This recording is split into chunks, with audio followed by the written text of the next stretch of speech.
Sasa nataka niseme jambo moja. Ndio. Kwanza madam nimekuja hapa. Ndio. Watakuja hapa. Sawa. Narudia tena. Sawa. Madam nimekuja hapa na pameonekana hivi. Sawa sawa. Na kuhakikishia wiki hii haitaisha wajaja. Kwa sababu mambo vipi mfuatiliaji wa Kanyuka TV, karibu. Kama bado hujasubscribe basi fanya hivyo ili wa kwanza kupata habari zetu. Chama cha Demokrasia na Maendeleo Chadema kinaendelea na kufanya siasa zake baada ya kuachiliwa huru kufanya shughuli za kisiasa nchini mnamo tarehe 15 Aprili mwaka 2026. Sasa chama hiki kinaendelea kufanya mikutano na makongamano mengi sana nchini.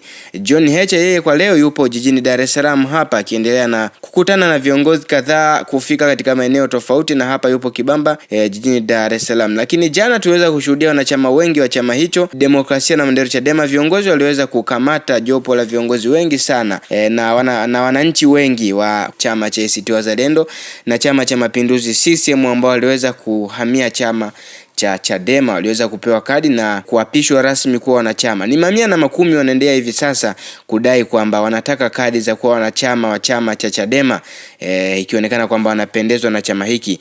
Huku kwenye upande wa comment, kwa wale ambao wanafuatia comment katika mitandao ya kijamii, basi wengi wanatamani sana kujiunga na chama hicho.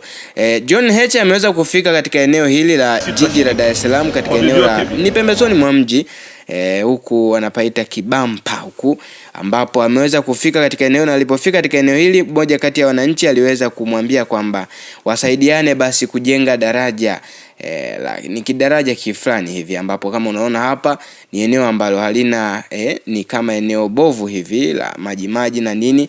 Wananchi wanataka kujengewa daraja. Sasa katika posti hii John Heche ameweza kuandika kwamba wananchi wanalipa kodi ila hawana daraja. Miaka 65 ya uhuru. John Heche aliweza kusema kwamba wananchi wanalipa kodi ila hawana daraja, miaka 65 na ya uhuru wa Tanzania. Sasa alipofika hapa John Heche, alivyoelezwa kuhusu daraja hili, aliweza kusema kwamba madam amefika katika eneo hilo, basi serikali itaona na itafanyia kazi ili kuonekana kwamba serikali ipo pamoja na wananchi.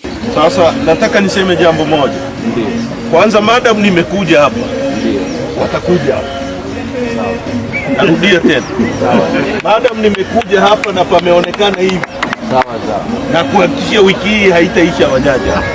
John Heche aliongea hivyo, utaweza kumsikia katika video hii. Hapa ni kusomea baadhi ya maoni ambao wadau wamependezwa na video hii na wengine wakiguswa kwa John Heche kile ambacho anaendelea kukifanya nchini. Sasa wameweza kuandika hivi: ni aibu sana kwa kweli kwa mji kama Dar es Salaam kuwa na madaraja kama hayo ya miti. Kama upo Ileje na unataka kuvuka kwenda nchini Malawi, Kigamboni, Ungindoni, njia ya mlima mkavu kutokea Kibugomo darajani ni barabara, ni aibu sana. Akasema Chadema imepata viongozi wenye akili nyingi. Akasema sio sawa kabisa.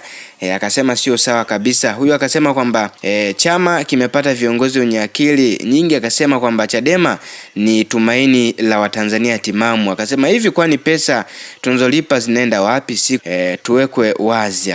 The Leader akasema moja kati ya wadau hapa ameweka emoji ya makopakopa na emoji za moto kuonyesha kwamba amependezwa na kile ambacho aliweza kukifanya John Heche. Tazama kivideo hiki kisha tuandikie maoni yako hapo kwenye comment. Nini ambacho John Heche anakifanya? Ni kuingilia shughuli za kiserikali au ni majukumu yake tu, ama ni kuonyesha kwamba unaweza kuona hapa ni kidaraja cha miti ikiwa raia wakiendelea kuvuka, wananchi wakiomba kuwekewa daraja. Ni pembezoni mwa mji hapa Dar es Salaam. Dar es Salaam ni miongoni mwa majiji yaliyopo nchini Tanzania ambayo yameendelea kwa kasi kubwa. Hii ni Kanyuka TV, enjoy habari zetu, make sure una subscribe. Leo mpaka na nyinyi, lakini kuna mawazo yetu tulivyotaka tuweke daraja hapa na dharura inshallah.